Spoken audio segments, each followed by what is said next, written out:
సామాజిక అస్త్రం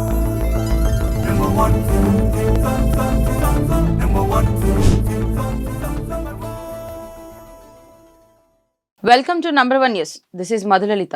మాజీ సీఎం కేసీఆర్ నుంచి తనకు ప్రాణహాని ఉందని, రక్షణ కల్పిస్తే కీలక విషయాలు బయటపెడతానని తెలంగాణ ఎమ్మెల్యేల కొనుగోలు కేసులో ప్రధాన నిందితుడైన నందకుమార్ తెలిపారు. ఫోన్ ట్యాపింగ్ కేసులో మ్యాచ్ ఫిక్సింగ్ జరిగిందని, విచారణకు ఎస్బీఐ మాజీ చీఫ్ ప్రభాకర్ రావు వచ్చినా ఒరిగేదేమీ ఉండదని నందకుమార్ స్పష్టం చేశారు.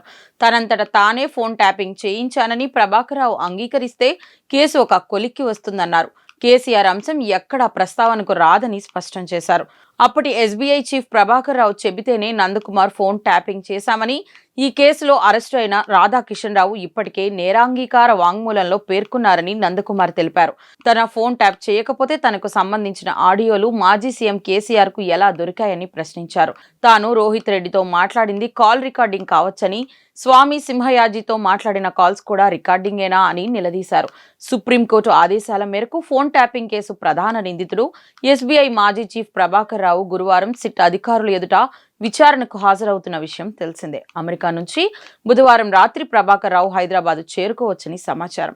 ప్రభాకర్ రావు రాక ఆలస్యం అయితే మరుసటి రోజున న్యాయవాదులతో కలిసి సిట్ విచారణకు హాజరవుతారని తెలుస్తోంది. ఇప్పటికే ప్రభాకర్ రావు భార్య హైదరాబాద్ చేరుకున్నట్లు చెబుతున్నారు. ఇలాంటి మరిన్ని అప్డేట్స్ కోసం చూస్తూనే ఉండండి నంబర్ 1 న్యూస్. సామాన్యుడి చేతిలో సామాజిక అస్త్రం.